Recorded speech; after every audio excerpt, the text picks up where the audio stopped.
mother had started the call with an apology, I might have cried. If she had said, "We were cowards. We failed you. We chose comfort over truth," I might have listened longer than I should have. But she did not start there. She started by asking why I had not told them they had grandchildren. There are sentences so revealing they make the whole past reorganize itself. That was one of them.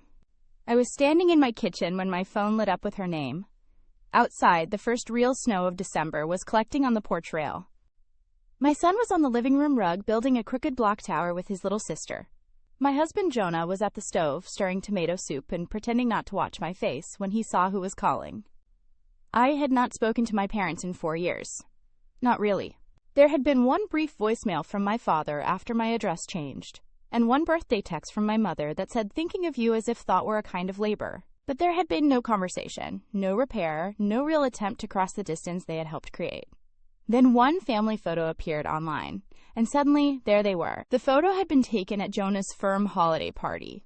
Nothing extravagant, just a hotel ballroom with white lights, tiny desserts, and a photographer stationed near an artificial cedar arch. Jonah in a navy suit, me in a green dress, Theo half asleep on my shoulder, Nora grinning with both front teeth missing. We looked warm. Established. Unmistakably like people with a real life. One of Jonah's co-workers tagged us. I did not think twice about it. I should have.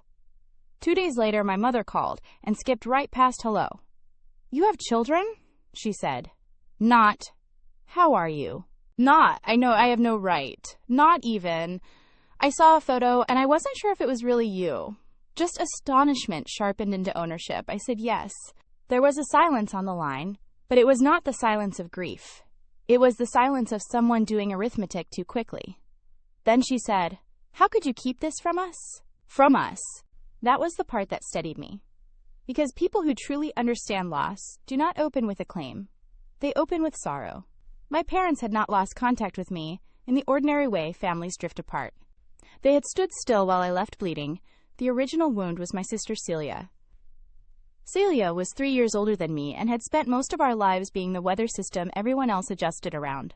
Charming when she wanted to be, chaotic when she did not, and somehow always standing closest to the center of the room, no matter who the room was supposed to belong to. When I was 29, I was engaged to a man named Darren. We had been together for 5 years. Not perfect years, but real ones. Shared rent, shared dog, shared plans, shared boring arguments about cabinet handles and mutual fund percentages.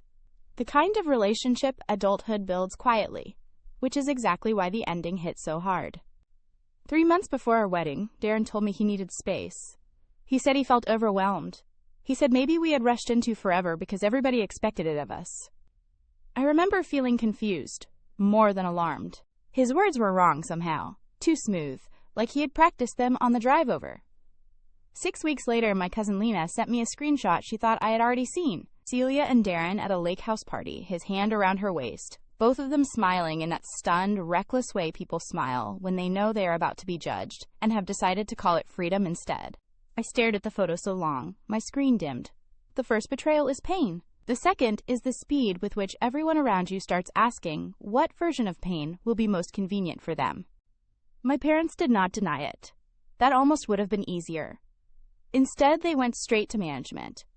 My mother said it was messy, unfortunate, embarrassing. My father said adults sometimes fall in love in complicated sequences. Celia cried and said she had not planned any of it, as though accidental timing were the problem.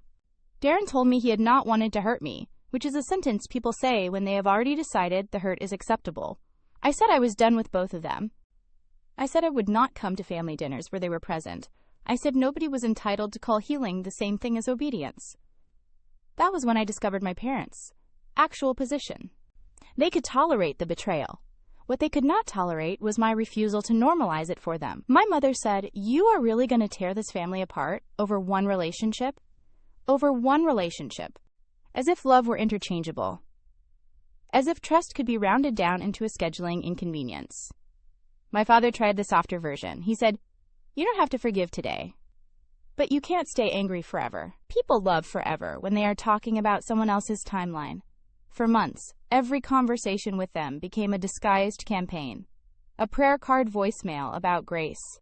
A lunch invitation that somehow included Celia without warning. a speech about how life is short and bitterness poisons the vessel that carries it. My mother mailed me an article about resilience, with whole paragraphs highlighted. Nobody asked the only honest question. How do we look at what we allowed and still expect access to you unchanged? The final break came the following spring at my grandmother's 85th birthday. I had not planned to go, but my aunt begged me because Grandma kept asking whether the girls were fighting, and she did not want her last big birthday to feel fractured. That should have warned me. Family events built around peace usually mean somebody has already decided whose pain will be cheapest to ignore. I arrived late, carrying flowers and a card. Celia was already there. So was Darren. No one had told me. When I froze in the doorway, my father actually looked annoyed. Not ashamed, annoyed. Like I was ruining the choreography. My mother came over smiling too brightly and whispered, "Please don't do this here. Do this." Meaning react. Meaning visibly remember what happened. Meaning fail to pretend for the convenience of everyone who had already adjusted. I put the flowers on the entry table and left before I even reached my grandmother. My father called after me in the driveway and said, "At some point, this becomes a choice." He meant my distance. Not their disloyalty. Not the pressure. Not the lie they kept calling peace. I moved to Columbus 3 months later for a new job with a regional museum development office. It was not glamorous. I coordinated donor events, fixed budget spreadsheets, and learned how to smile through strategic plan meetings where everyone pretended coffee and ambition were enough to replace decent pay. But the apartment was mine. The city was mine. The silence was mine too, which turned out to be the first peaceful thing I had owned in a long time. That is where I met Jonah. He was kind, in a way that did not demand performance from me. He never asked why I had gone quiet whenever someone mentioned sisters or weddings. He just waited until I could tell the truth at human speed. We married in a courthouse on a wet Thursday with 4 witnesses and my friend Tessa, crying harder than anyone required. When Thea was born, I thought briefly about sending my parents a card. Not to reconcile, just as information. Then I remembered every conversation we had ever had in the year after Celia and Darren, and understood that information is never just information to people who think family gives them access by default. So I said nothing. When Nora was born 2 years later, saying nothing felt less like revenge and more like recognition. You do not hand fresh tenderness to people who only learned your boundaries as obstacles. On the phone that December morning, my mother kept talking. She said she had seen the photo through a friend of a friend. She said she could not believe I had shut them out of something so important. She said children should know their grandparents. That line almost made me laugh. Not because it was funny, because it was so revealing. She was speaking as if the injury had begun with the children. As if there were no years before them. As if the part of my life they had missed on purpose had only become tragic now that it contained small faces. I asked, "Would you have called if you'd seen a photo of just me?" She paused. It was not a long pause. That is what made it useful. A person searching for the right answer, not the true one, rarely needs much time. She said, "That's not fair," which meant yes. Or, "Close enough." I said, "You had my number when I moved. You had my number when I got married. You had my number every birthday, every holiday, every ordinary Tuesday you decided not to reach for it. But now there's a picture and suddenly this is an emergency?" She started crying then. Real tears, probably. I am not interested in turning my mother into a cartoon. I think she did feel something genuine. But feeling can be genuine and still arrive for selfish reasons. She said they had always hoped time would soften things. She said they did not want to push me. She said they thought I needed space. Space is a very elegant word for abandonment, when the abandoned person is the only one asked to call it healing. I asked where all that patience had been when I said I needed distance from Celia and Darren. I asked why my grief had been treated like stubbornness, but their curiosity about my children was now supposed to count as love. My mother said, "We made mistakes, but they're your family. Your family." There it was again. Not, "We miss you." Not, "We failed you." A category claim. A key pressed against a locked door. I looked through the kitchen doorway at Jonah kneeling on the rug, helping Theo rebuild the block tower after Nora had smashed it with the casual confidence of a younger sibling. The room looked warm and ordinary and protected. For a second, I felt almost detached, like I was watching 2 separate lives on either side of a thin glass wall. The old one where every boundary became a debate, and this one where peace had finally stopped meaning surrender. I said, "You don't get to skip the part where I was your family when I was inconvenient." My mother inhaled sharply. Then she said the sentence that finished the call. "We just want a chance to be in the children's lives. Not my life. The children's lives." The honesty of that hurt less than the disguise had. Because once she said it plainly, the whole shape of the call stood up in clean lines. This was not a reunion. It was an access request. I told her I was not making any decisions on the phone. I told her if she ever wanted to write me a letter, she could write one to me, not to the grandchildren she had just discovered through a photograph. Then I said goodbye.